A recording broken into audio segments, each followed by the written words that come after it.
Welcome to another episode of Nerd News.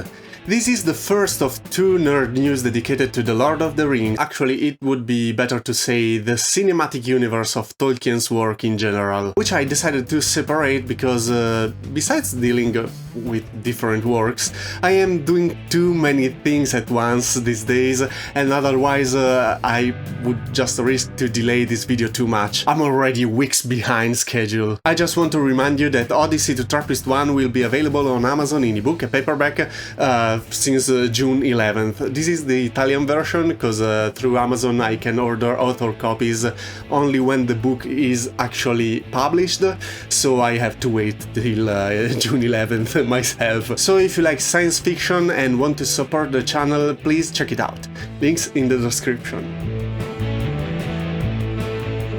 The War of the Rohirrim is old news, having been announced in 2021, but it's always good to remember ourselves of its existence. Because by its own very nature, an anime, despite its stated length of 130 minutes, so a nice and long feature, it's likely to have a smaller budget and therefore less media coverage than live action. And I want this movie to do well, I want it to rock at the box office.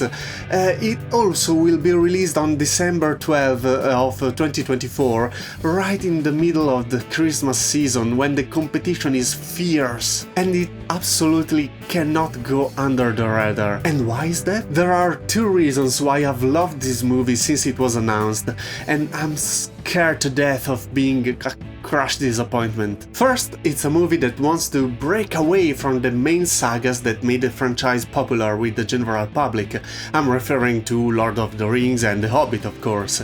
And it wants to go and explore the settings, not other places, because we'll see some parts of Rohan that we already know well, but other times, because it's set a good 183 years before Lord of the Rings and tells the story of Helm Hammerhand, the legendary king of Rohan, and the war against the invading Dunlendings, the wild men of Dunland. I really like when works of any kind, movies, series or books, go out of their way to enrich and explore the setting, rather than playing it safe and sticking to the main sagas for an operation that has more to do with milking the fans than with creativity itself. Yes, I'm looking at you, Star Wars, which you've done both very badly and very good at sometimes. Second, it's an animated movie, and animation, whether Eastern or Western style, is the perfect visual medium for genres like fantasy and science fiction,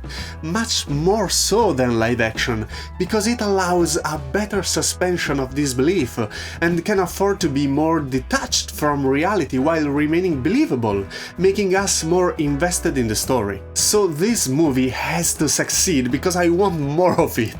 It isn't even came out and I want more of it. There has been too much of a craze for live-action adaptation in recent years, and they almost always fail, so long live animated adaptations. While we are waiting for the War of the Rohirrims, some interesting news have leaked out over the past few weeks, at what I believe to be an important transition moment for the Tolkien cinematic universe, as Middle-earth Enterprises, which holds the film rights to The Lord of the Rings and The Hobbit, has been acquired in 2022 by the Embracer Group, a Swedish company that obviously has all the interest in monetizing them as soon as possible. In fact, following an agreement with Warner Bros. And New Line, two new films were announced, one of which was revealed to be working title The Hunt for Gollum. And who could they get to make this movie if not the good old crew that has been in charge of the franchise for 20 years now? We will see Peter Jackson returning as a producer, and his wife Fren Walsh and Philippa Boyens as screenwriters, and Andy Serkis as a director. I can also see him returning to play Gollum, if 20 more years on his back doesn't stop him from throwing himself on the ground like a lunatic and rolling around like a madman. Could you imagine the back pain he would got at his age doing some crazy stuff like that? What did you say? This movie is basically the equivalent of Rogue One for Star Wars. It will tell the story of an event that we only heard about in the original trilogy. Aragorn and Gandalf's quest to find Gollum and the One Ring. It is a story that takes place between Bilbo's birthday party, when Gandalf sees him using a magic ring and suspicion creeps in his mind, and the moment when the wizard returns to the Shire, reveals the fiery marking on the ring and urges Frodo to leave. Although the montage of this interlude moves quickly in the movie, it actually took 17 years. The Hunt for Gollum is a story that always fascinated the fans, and in fact a fan movie was released in 2009 called, yes, The Hunt for Gollum, which you can conveniently find here on YouTube. It has 40 million views, and was allowed to flourish despite breaking every copyright possible. Lo and behold, it was allowed to flourish until the day the official movie, The Hunt for Gollum, was announced. Perhaps because the identical title, they decided to hit it with a copyright claim that forces YouTube to block it. But a short time later the platform made it available again, and the independent online cinema channel, in the first comment pinned to the video, thanked Warner Bros. For their benevolence towards the fans. They probably interacted in some way, if only through YouTube itself, and Warner Bros. Decided not to take down a fan movie made by fans for fans. Now, the timing is a bit suspicious. That it was accidentally taken down on the very day of the announcement by chance, I found hard to believe. It's more likely that they were worried that if you Google The Hunt for Gollum, the first result would be a fan film. I think that after a little fan upraising, they decided it was better not to risk alienating part of the fan base that was coming from the disappointing of the Hobbit trilogy and the even worse disappointing of the Rings of Power series. I mean, announcing the next movie by blowing up a fan movie is not exactly something that endears you to an already nervous fan base. Few things are known about this movie. The aforementioned team stated that they are so early in the process that they still have to decide everything. But they stated that they want to be faithful to Tolkien's writing, and therefore one thing is certain: we will see Gollum, Aragorn and Gandalf as characters. And the first rumors about the Ranger are already circulating. Who will play Aragorn? Well, Viggo Mortensen, who says that he knows nothing about the film and they did not have contacted him yet, stated that he would like to return because he loves the character. However, he specified that he would only consider the idea if there was a good story and if he was the right choice given his current age. As I mentioned earlier, the story takes place in the 17 years between Bilbo's birthday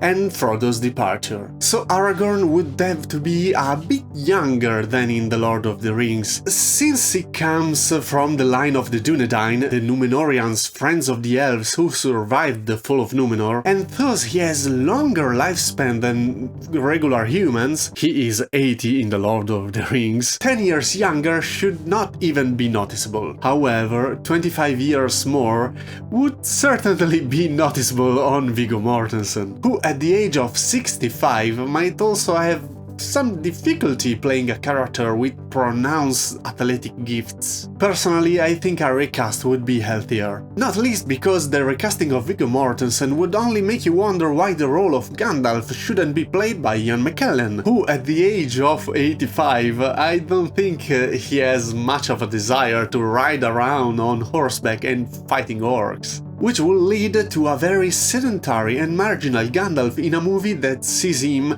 or should see him, as much as a protagonist as in The Lord of the Rings. Maybe also even more. Wait, let me put it this way to put things in perspective. Ian McKellen was born in 1939. He was 62 when The Fellowship of the Ring came out. Viggo Mortensen was born in 1958. He was 43 when The Fellowship of the Ring came out. Well, that movie came out in 2001, while The Hunt for Gollum is scheduled for 2026. 25 years. Viggo Mortensen would be 68, 6 years older than Ian McKellen when he played Gandalf.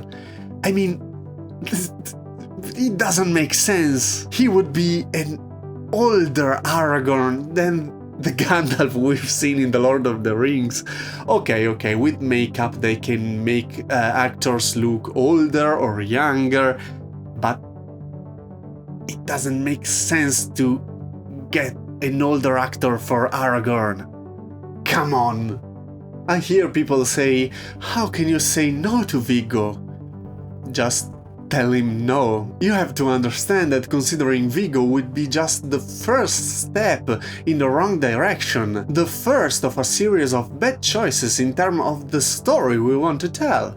And your focus should always be on the story, not on characters' appearances. I'm about to make a video about recasting in franchises, so subscribe to get an in-depth look of how Netflix approached this theme with The Witcher and how Marvel approached it with Black Panther. And more general thoughts about why recasting put us in crisis sometimes. That's pretty much for The Hunt of Gollum. The movie is scheduled for 2026, so there's still plenty of time. We will have 2 years to find out the details, but we can find out much sooner what we know about how the Hunt of Gollum went in the books. Tolkien didn't dwell on it too much, but being Tolkien, he didn't leave a vacuum either. I've been meaning to make videos about Lord of the Rings lore and Tolkien works in general for a while now. This might be a good time to start. So write in the comment if you want to see a video about the Hunt of Gollum for how it is in the books. As always, thank you for watching till the end, and I remind you that Odyssey to Trappist 1 will be live on June 11th on Amazon. You will find it in ebook and paperback. And also, if you don't like science fiction but still want to support the channel, you can do it on Patreon, links in the description. Also, I have an Italian Patreon, and let me know if you want me to translate it in English and make one Patreon in 2 languages, or maybe if you want separated the English Patreon, so maybe it will be less a mess to do 2 different pages than translating 1 pages and having content in 2 languages in one place. I think maybe 2 would be better. I don't know, because I have different state of works in English and in Italian, so putting everything in one place will be something. I'm at this step with this series, but on the other step I still have to translate the first novels in English, so it would be kind of confusing. Also, I don't always happen to publish on YouTube the same content both in English and Italian. So it would be really a mess to put everything in just one place. I don't know. Let me think what you think. Anyway, on Patreon you will have some nice perks, like being inserted in the acknowledgements of all the books I publish while you support me, and also in the videos on YouTube that I publish. You can see the names of my Patreons here on the left, and also you can read there all the books I publish in ebook. I will upload also the Odyssey to Trappist 1 English version as soon as it is published, so consider supporting to Patreon. And as always, I thanks you again and wish you a good reading and a good writing. Bye!